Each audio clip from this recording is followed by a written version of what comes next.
안녕하세요. 사회복지사 1급 자격시험 특강을 맡은 권미영입니다. 모두들 만나서 반갑습니다. 사회복지 수업을 듣고 그리고 사회복지사 2급 자격증을 취득하신 분들이라고 하면은 사회복지사 1급 자격증을 따야지라고 생각은 하시지만은 막상 사회복지사 1급 자격증을 보려고 하니 어디서부터 어떻게 정보를 알아야 되는지 또 어떻게 공부를 해야 되는지 막연하다라고 느끼실 텐데요. 자, 우리 본 수업 영상을 통해서 우리 한번 같이 사회복지사 1급 자격증을 어떻게 준비해야 되는지 알아보도록 하겠습니다. 먼저 제가 앞서 말씀드렸듯이 우리가 정규 사회복지 과목을 수행을 하게 되면은 수학을 하고 학력을 얻게 되면은 사회복지사 2급 자격증을 얻게 되는데요. 많은 사회복지 관련 유관 기관에서는 사회복지사 1급 자격증을 소지하고자 하는 것을 기본 요건으로 두고 있습니다. 그만큼 사회복지사 1급 자격증을 따는 것은 우리가 사회복지 관련 직종에 종사하는 데 있어서 아주 든든한 무기를 가지고 있는 것이다 라고 할 수 있겠는데요. 자, 그러면은 근데 여러분 우리 사회복지사 1급 자격증이 좀 막상 따기에는 시험을 보고 시험 공부를 해야 되는데 어렵다라는 느낌을 가지실 수 있을 것입니다. 자, 그러면은 먼저 우리가 사회복지사 1급 자격시험에 대한 자격 조건이라든지 정보를 얻기 위해서 우리가 정보를 얻기 위해서 제일 먼저 어디를 찾아보나요? 네이버라든지 구글이라든지 많은 포털 사이트를 찾아보게 되실 텐데요. 그러면은 이렇게 정보가 많은 공간 속에서 우리가 어느 홈페이지를 찾아야 되는지 또는 어떤 정보를 얻어야 되는지 많이 좀 곤란하실 것입니다. 자, 여러분 사회복지사 1급 자격시험을 보기 위해서는 제가 제일 먼저 어느 사이트를 말씀드리냐면요. 한국산업인력공단이라고 하는 큐넷 홈페이지를 먼저 들어가 보시다라고 말씀을 드릴 수 있겠습니다. 자, 2015년 11월 기준으로 봤었을 때 원서 접수 기간과 그 다음에 그러니까 2026년 시험 일정은 미리 나와 있음을 여러분께서 확인하실 수 있겠고요. 그리고 우리 큐넷 홈페이지를 들어가셨다라고 하면은 다음에 우리가 제일 자주 들여다봐야 될 홈페이지는 바로 어디냐? 바로 한국사회복지사협회 홈페이지를 여러분께서 자주 들어가 보셔야 된다라고 말씀드릴 수 있겠습니다. 자, 우리 한국사회복지사협회에는 바로 무엇이 있느냐? 우리가 사회복지사 자격증을 발급받기 위해서 제일 먼저 2급 자격증을 받기 위해서 이 홈페이지에 들어가게 되는데요. 1급 자격증 역시 우리 이 홈페이지, 특히 여기 자격관리센터에 들어감으로써 우리가 자격증을 취득하기 위해서는 어떠한 절차와 어떠한 구비 서류를 갖추어야 되는지 여기에 자세하게 나와 있습니다. 그래서 많은 학우분들께서는 내가 사회복지사 1급 자격증을 준비한다라고 하면은 여기 산업인력공단 큐넷 홈페이지와 한국사회복지사협회 홈페이지를 꼭 자주 들어가 보시다라고 말씀을 먼저 드리겠습니다. 자, 그 다음에 그러면 선생님 우리 시험 일정은 어떻게 되나요? 시험을 어떻게 해야 되나요? 라고 하셨을 때 먼저 2025년 11월 기준으로 큐넷 홈페이지 가게 되면 보시게 되면은 2026년 제24회 사회복지사 1급 국가시험 시행계획 공고문이 이미 업로드되어 있는 것을 확인하실 수 있을 것입니다. 원서 접수는 2025년 12월 8일부터 시작이 되는데요. 자, 빈자리가 나는 거는 그런데 선생님 제가 너무 바빠서 접수하는 기간을 놓쳤어요 라고 하시는 분들 그냥 주저하지 마시고 자, 2026년 내년 그러니까 1월 달에도 여러분 빈자리 접수 기간이 있으니 꼭 놓치지 마시고 그러니까는 시험을 접수하시다라고 말씀을 드리겠고요. 자, 이런 시험 접수라든가 빈자리 접수는 어떤 홈페이지에서 이루어지느냐? 큐넷. 한국산업인력공단 홈페이지에서 이루어진다라고 말씀드리겠습니다. 그리고 사회복지사 1급 시험 시행일은 2026년 1월 17일 토요일에 시행이 되고요. 그 다음에 합격 예정자는 2월 19일에 발표가 됩니다. 그런데 제가 여러분 우리 사회복지사 1급 자격증 취득에 관련된 여러 가지 제반 내용에 대해서 설명해 드리겠지만은 우리가 시험을 봤다고 해서 또는 시험에 합격을 했다라고 해서 사회복지사 1급 자격증을 얻는 것은 아니다라는 말씀 먼저 드리겠습니다. 즉 시험은 여러분 일종의 또 하나의 조건, 그러니까 사회복지사 자격증 1급을 얻기 위한 또 하나의 조건이기도 하지만은 반드시 이거와 관련된 응시 자격 서류를 제출을 해야 된다. 어디에다가? 사회복지사 협회에 고지되어 온 내 지역에 있는 한국사회복지사 협회에다가 반드시 관련 서류를 제출해야 한다라는 말씀 먼저 드리겠습니다. 여러분 제가 되게 안타까운 경우를 들었는데요. 안타까운 경우가 열심히 공부해서 사회복지사 1급 자격증 시험에 통과를 했음에도 불구하고 깜빡해서 살짝 잊어가지고 이 응시 서류, 제출 서류하는 기한을 잊어버려서 사회복지사 1급 자격증 취득이 너무 아깝게도 시험에 붙었음에도 불구하고 서류 제출을 못해서 1급 자격증을 미처 획득하지 못한 사례도 있었습니다. 그러니까 우리 수업 영상을 듣는 학우님은 절대로 1급 시험에, 그러니까 1급 시험은 당연히 붙는데 절대로 이 서류 제출 기한을 놓치지 않고 반드시 1급 시험 자격증을 받으셨으면 좋겠고요. 그 다음에 최종 합격자 발표는 3월 달에 이루어집니다. 자, 여러분, 저도 2023년에 시험을 봐가지고 1급 자격시험을 봤는데요. 자, 시험 공부도 했고 시험도 봤는데 내 손안에 1급 자격증 시험이 1급 자격증 이 증서가 오기까지는 대략 한 4월에서 5월 정도 받았다. 그래서 행여나 자격증 시험, 이 자격증을 통해서 취업을 준비하려는 분들 같은 경우에는 미리미리 빠르게 이런 자격증에 대한 과정을 대비하셔다라고 미리 말씀드리겠습니다. 자, 이렇게 해서 여러분 과정이 이루어졌고요. 자, 먼저 여러분께 시험에 관한 면면이 이런 걸 말씀드리자면요. 자, 사회복지사 1급 자격 시험을 봅니다. 그런데 이 자격 시험을 보고 합격하신 분들은 바로 합격자가 아니라 합격 예정자다라고 말씀을 드리겠는데요. 자, 그런데 내가 진정한 사회복지사 1급 자격증을 획득을 하려고 하면은 한국사회복지사 협회에서 응시 자격 서류 심사를 실시를 받아야 됩니다. 그리고 행여 이 심사 결과 부적격하다고 판정이 되거나 이 응시 자격 서류를 이 공고상 정해진 기한 내에 제출하지 않는 경우에는 합격 예정이 취소될 수 있습니다. 그렇기 때문에 여러분 생각보다 우리 사회복지사 1급 자격증을 보려고 하시는 분들이 굉장히 많아요. 그래서 내가 합격했는지 안 합격했는지 보기 위해서 그리고 또는 내 서류가 잘 들어갔는지 확인하기 위해서 여러분 굉장히 많은, 그러니까 정말 많은 이 사람들이 있거든요. 그리고 여러분 서류가 몰릴 수 있습니다. 그러니까 정해진 사회복지사 협회 인력은 정해져 있는데, 그러니까 이거를 내가 처리하고자 하는 분들이 몰릴 수 있기 때문에 제가 미리 당부하지만은 서류라든가 신청이라든가 그런 건 여러분 이왕 아셨으니까 미리미리 준비하시다라는 말씀 먼저 드리겠습니다. 그리고 여러분 혹시나 너무 답답한 마음에 인터넷이 그러니까 익숙지가 않아서 전화를 하다 보면은 전화를 잘 못 받으시는 경우도 많아요. 그렇기 때문에 제가 계속 반복해 드리지만은 필요한 서류라든가 필요한 절차가 있으면은 미리미리 준비하는 것도 제가 말씀드리겠습니다. 자, 그러면은 우리 사회복지사 1급 자격증, 그러니까 사회복지사 1급 어떤 시험을 보는지 어떤 과목을 보는지 살펴볼 텐데요. 자, 첫 번째 1교시는요. 사회복지 기초라는 과목으로 인간행동과 사회환경 그리고 사회복지 조사론을 맨 첫 타임에 보게 됩니다. 그리고 쉬는 시간 10분에서 15분을 가진 다음에 사회복지 실천이란 과목을 하게 되는데요. 이 사회복지 실천에는 사회복지 실천 기술론, 사회복지 실천론, 지역사회복지론 이 세 과목을 보게 됩니다. 그리고 쉬는 시간을 가진 다음에 3교시에는 바로 사회복지 정책과 제도라고 하는 과목을 보게 되는데요. 예, 우리 학우님들 분께서 제일 어렵게 느끼시는 사회복지 정책론, 사회복지 행정론, 사회복지 법제론 이 세 과목을 보게 됩니다.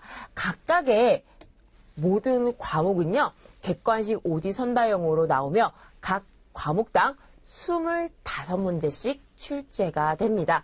그렇기 때문에 여러분 인간행동과 사회환경, 사회복지조사론 각각 25문제씩 출제가 되어 50문항이 나오게 되고요. 실천론, 실천기술론, 지역사회복지론에서도 각각 25문제씩 출제되었기 때문에 두 번째 과목인 사회복지 실천 과목에서는 75문항으로 구성되어 있다라고 말씀드릴 수 있겠습니다. 예, 그리고 여러분 시험장에서의 팁이지만은 우리 사회복지사 1급 시험은 아침부터 점심까지 점심시간이 없이 쭉 스트레이트로 진행이 되기 때문에 여러분 밥을 먹을 시간이 없어요. 그렇기 때문에 여러분 시험장에 가시게 되면은 종종 좀 든든하게 먹을 거, 졸리지는 않지만 든든하게 먹을 거 꼭 준비하시다라는 말씀 먼저 드리겠고요.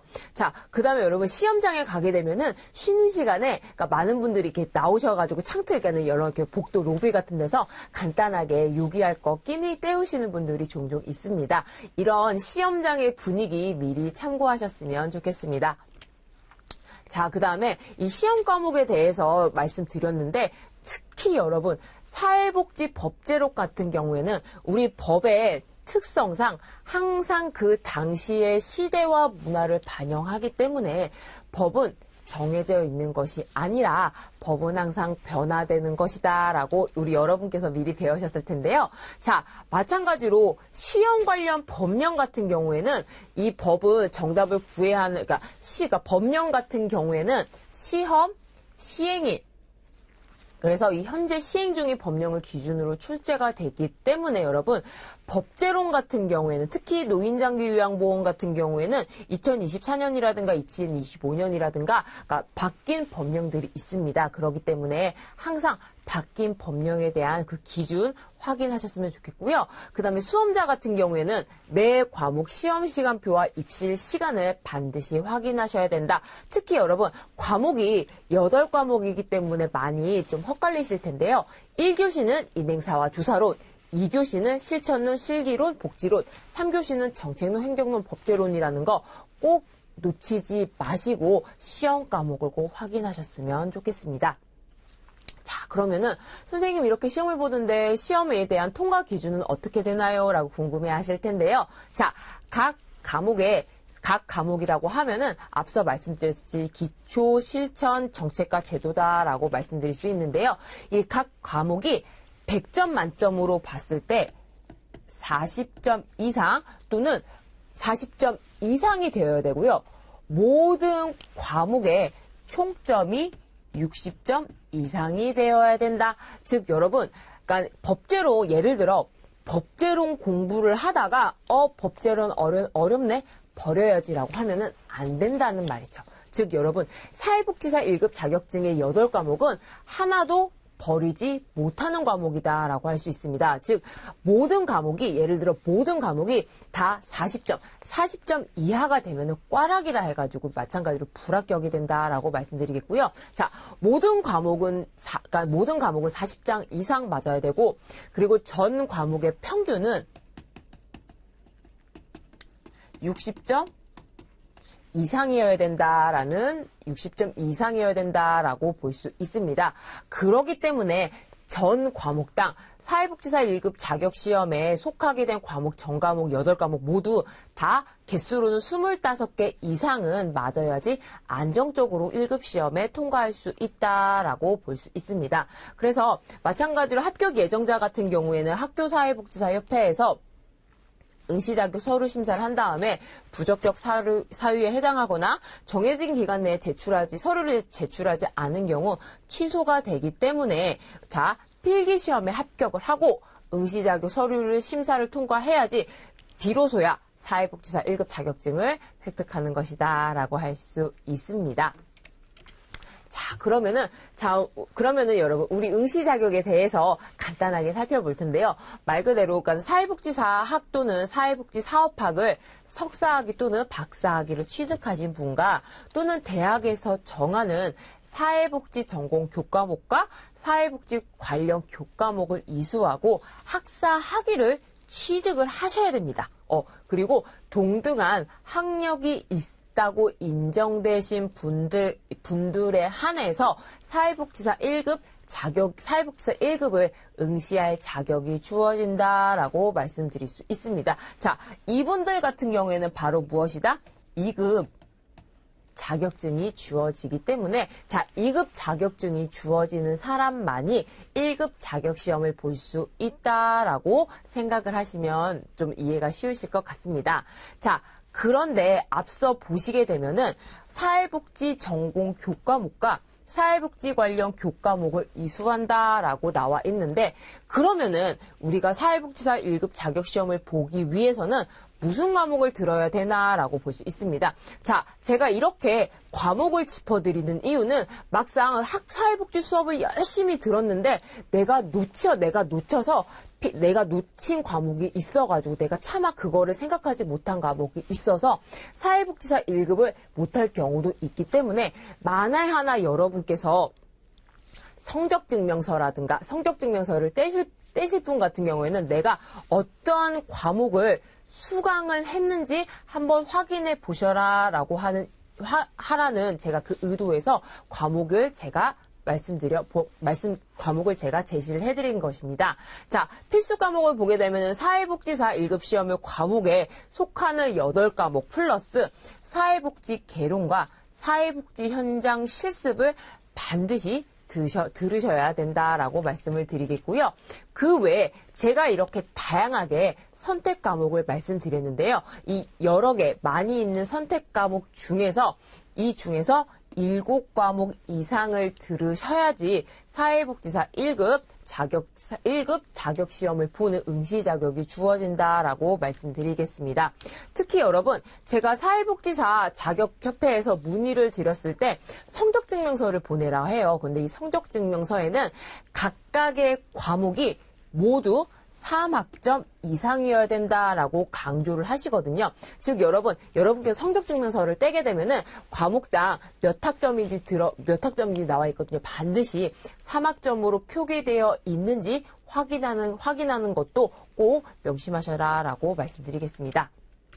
자, 그러면은 선생님 막상 또 이렇게 사회복지사 1급 시험은 이렇게 준비해야 돼요. 큐넷을 가세요. 사회복지사 협회 홈페이지를 들어가세요. 라고 말씀을 드렸는데, 선생님 그런데 1급 시험 공부를 어떻게 해야 되나요? 라고 많이 고민을 하실 것입니다. 자, 그러면은 먼저 저는 이렇게 말씀을 드립니다. 먼저 기출문제를 한번 풀어본 다음에, 자, 여러분, 시중에 나와 있는 1급 시험 문제집이 종류라든가 정말 많아요. 그런데 저는 먼저 1급 시험을 공부하는 데 있어서 기출문제부터 풀어보시다라는 말씀을 드립니다. 자, 왜냐? 우리 사회복지사 1급 시험 같은 경우에는 현재 이미 23회, 즉 23년 동안의 문제들이 많이 쌓여있기 때문에 이 문제들을 통해서 사회복지사 1급을 준비하시는 분들이 이 A 개념에 대해서는 A라고 풀어서 설명을 하고 있구나라고 알 수 있기 때문입니다. 그래서 이런 기출문제를 통해서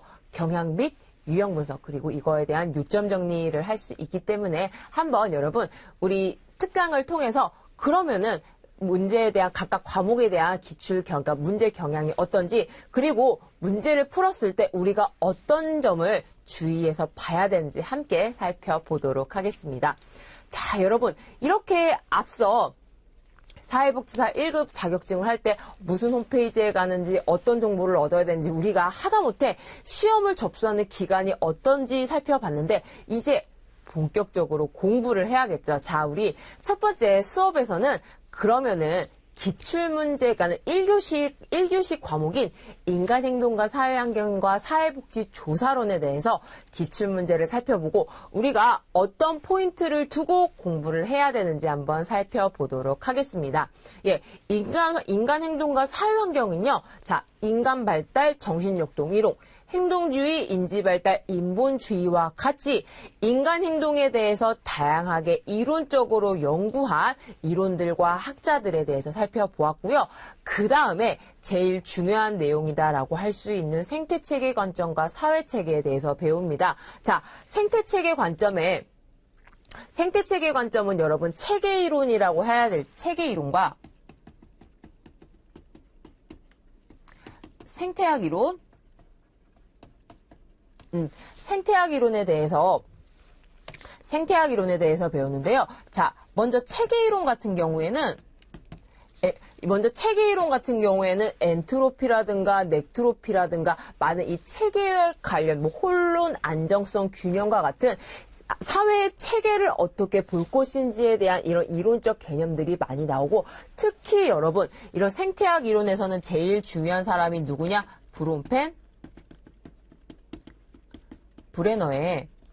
브론펜 브레너의 체계 이론이 정말 많이 출제되고 있다라고 말씀드릴 수 있습니다. 특히 여러분 2025년 기출문제에서는 기존에 브론펜 브레너 같은 경우에는 많이 나올 경우 2문제에서 3문제 체계 이론에 대해서 나왔는데, 2025년 같은 경우에는 브론펜 브레너에서 5문제가 나왔다라고 말씀드릴 수 있습니다. 여러분 25문제 나오는데 5문제가 나왔다라는 것도 정말 많은 범위를 차지하고 있다라고 말 수 있겠는데요. 자, 그만큼 브론펜 브레너는 이런 체계 이론에 대한 뜻뿐만 아니라 예시까지 꼼꼼히 알아두어야 된다라고 말씀드릴 수 있습니다. 그리고 인간 체계에 대해서 태내기, 영아기, 유아기, 아동기, 청소년기, 청년기, 중년기와 노년기 이렇게 각각의 인간 발달 시기에 대해서 나오는데, 이 태내기와 영아기 이때의 기간은 여러분 매년마다 각각의 이런 시기마다 한 문제씩은 꼭 나온다라는 말씀을 드릴 수 있습니다.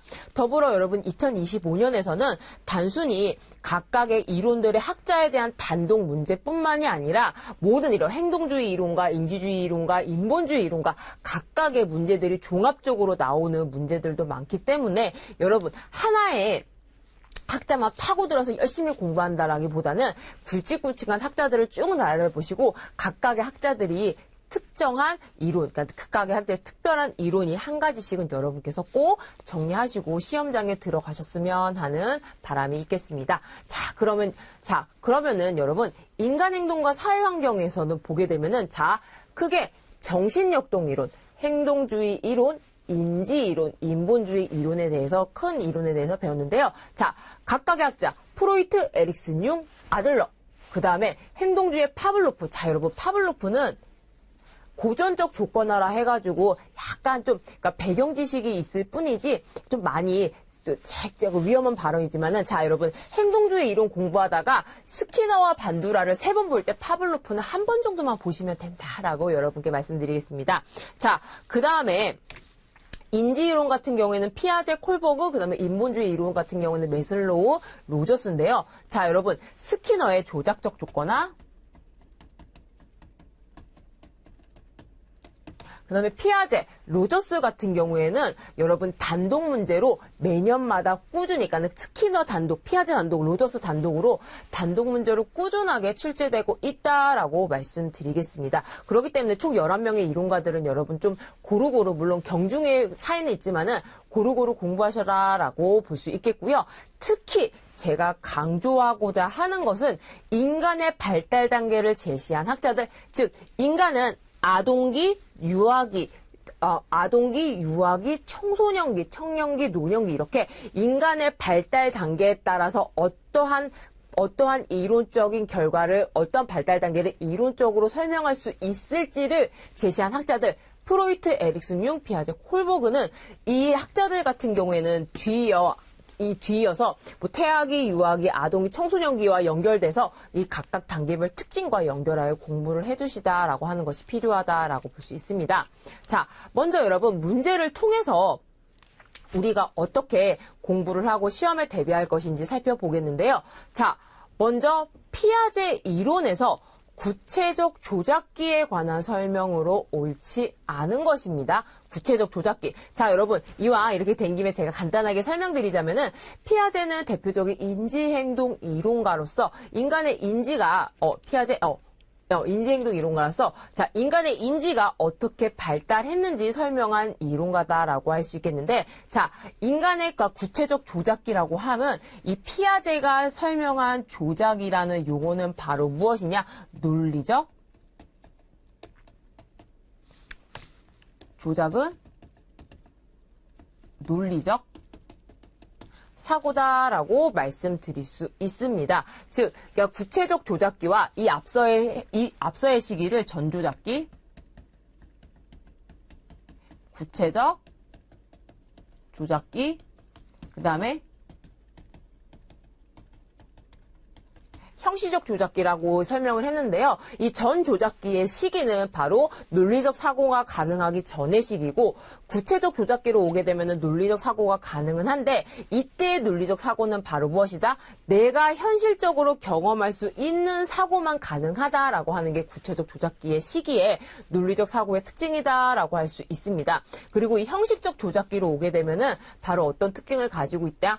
논리적 사고를 할 수 있는데 내가 미처 경험하지 못했던 추상적 사고, 관념적인 논리적 사고가 가능하다라는 단계이기 때문에 형식적 조작기다라고 하는 명칭을 가지고 있는데요. 자, 첫 번째로 물활론적 사고를 한다. 물건에는 무언가 생명력이 있다라고 하는 사고방식이 물활론적 사고를 한다? 이거 약간 궁금하죠? 회차 마크가 들고 하고. 그 다음에 논리적 사고가 가능해지고 보존 개념, 즉 사물이 하나가 있었을 때 이불로 까꿍 하고 덮어놔도 이 물건은 사라지지 않고 그대로 있다라고 하는 게 바로 보존 개념이다라고 할 수 있겠고요. 순서대로 나열하는 것이 가능해진다. 즉 서열화의 사고가 가능해진다. 그리고 자기중심성에서 벗어나서 타인의 입장을 고려할 수 있게 된다. 탈중심화 라고 할 수 있겠습니다. 그래서 정답을 살펴보자면은 이런 물활론적 사고를 하는 시기는 바로 2에서 7세인 전 조작기다라고 할 수 있겠는데 단순히 여러분 이 구체적 조작기에 대한 설명이 아닌 게 바로 물활론적 사고를 하네 이렇게 여러분 공부하실 것이 아니라 문항을 활용해라. 즉 구체적 조작기에 대한 설명으로 이 내용들이 다 해당되는구나라고 이해를 하셔야 된다라고 할 수 있겠습니다. 즉 여러분 문항을 활용해서 이론을 어떻게 정리하냐라고 했었을 때 자, 전 조작기의 특징, 이 앞서 구체적 조작기의 앞시기엔 전 조작기의 특징은 언어가 폭발적으로 발달하고 앞서 말씀드렸던 물건에게도 생명력이 있다는 물활론적 생각, 그 다음에 자기가 이 사고체계 중심되는 자기 중심성이 전 조작기의 특징이다라고 할 수 있겠다면은 다음에 구체적 조작기의 특징을 살펴보게 되면은 논리적 사고 가능, 즉 이 조작이 되니까, 그 다음에 보존 개념 획득과 순서대로 나열되는 것이 가능하고 자기중심성에서 벗어나 다른 사람의 입장이 고려되는 타일중심화가 가능하다라는 게 바로 이런 내용이 전 조작기의 특징, 구체적 조작기의 특징이 되는구나라고 이런 식으로 여러분 꾸준히 정리를 하시게 되고 그리고 여러분 기출문제는 반복이 되기도 해요. 그렇기 때문에 이 기출문제 반복을 통해서 나름 여러분 이렇게 습득해 가시는 거 내용을 외워 가시는 게 이것도 하나의 방법이다라고 할 수 있겠습니다. 자, 그 다음에 여러분 앞서 브룩펜본에는 사회체계와 생태체계 이론 같은 경우에는 이번 2025년도 같은 경우에 5문제가 나왔다라고 하는데 그중에 제가 한 문제를 가져왔습니다. 다음에 해당하는 사회환경 수준으로 옳은 것인데 개인에게 영향을 주는 정부의 입법, 정책, 방송 매체라고 했었을 때 자, 의복, 문화 등에 관한 유행, 즉 여러분 이 5가지 체계 중에서 이런 체계들은 바로 무엇이다?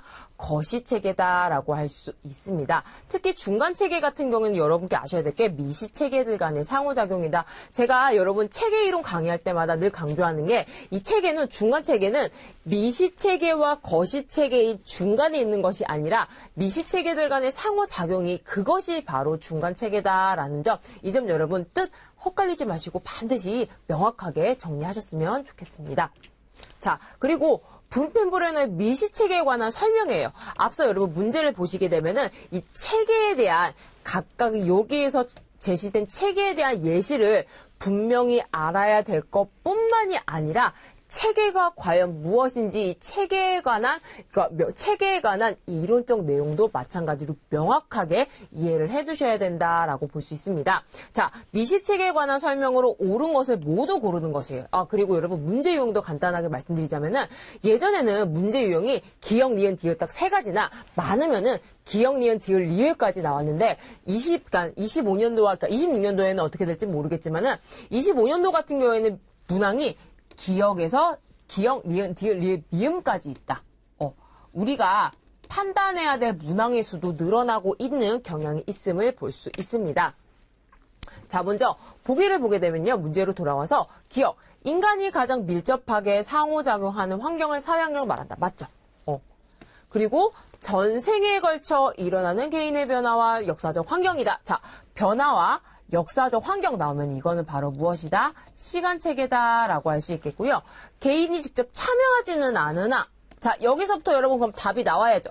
바로 무엇이다? 외체계가 된다라고 할 수 있겠습니다. 자, 그래서 정답은 바로 보편이다, 기억이다라고 할 수 있겠고요. 자, 여러분 이 문제 그냥 허투루 지나가지 마시고요. 자, 이 문항 보기 하나하나를 통해서 시간체계는 이렇게 표현하고 외체계는 이렇게 표현하는구나 라고 이 내용, 이 문항을 통해서도 이 내용 꼭 정리를 해주셨으면 합니다. 자, 그 다음에 여러분, 그러니까 이 앞서 체계를 보면서 미시체계, 중간체계, 외체계, 거시체계, 시간체계에 대해서 살펴보았는데요. 자, 이런 식으로 여러분 정리를 하시고요. 그리고 2025년 지난번 바로 직전 연도 기출문제를 봤었을 때 이 체계 이론이 많이 출제되다 보니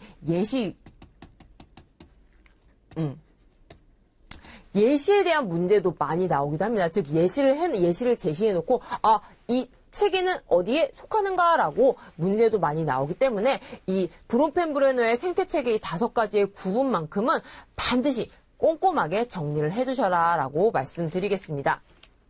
자, 그 다음에 여러분 사회복지조사론인데요.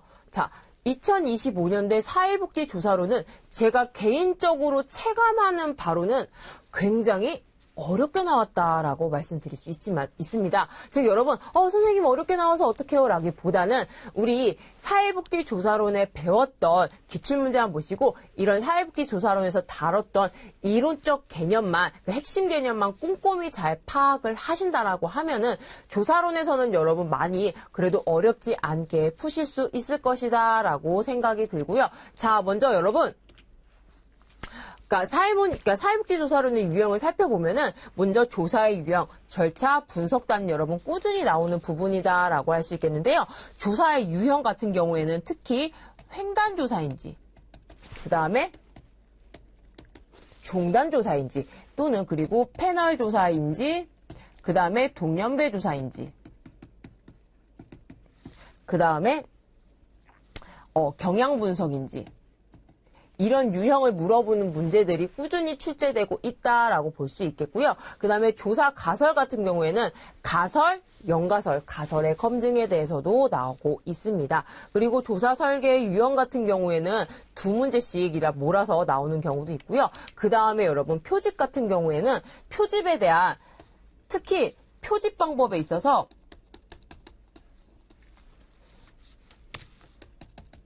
표집 방법.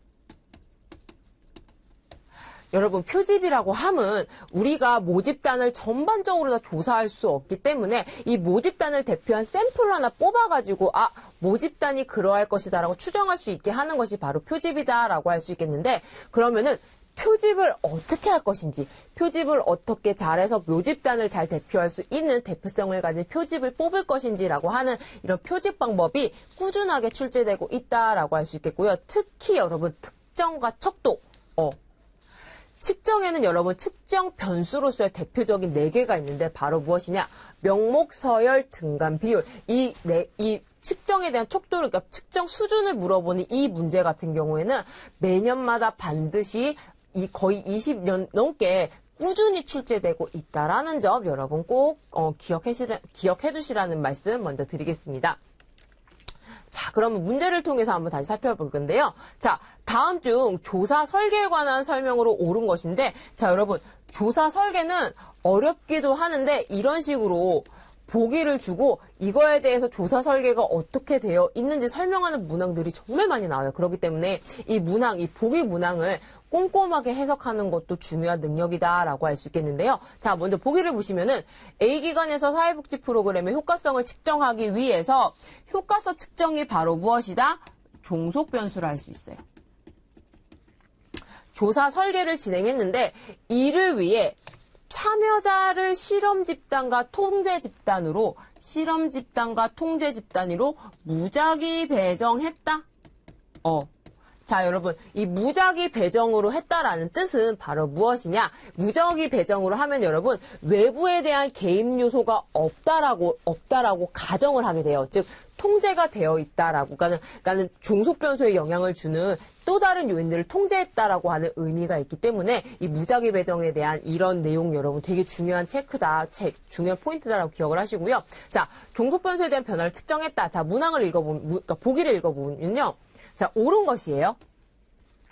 자, 인가족 출원 정도가 무작위 배정을 하지 않는 실험 설계보다 낮다. 또는 외생변수 통제, 독립변수 조작, 종속변수 등 비교 등의 한계가 있을 때 주로 활용된다. 그 다음에 개입 전에 두 집단의 동질성을 가정할 수 없다. 아니죠, 여러분.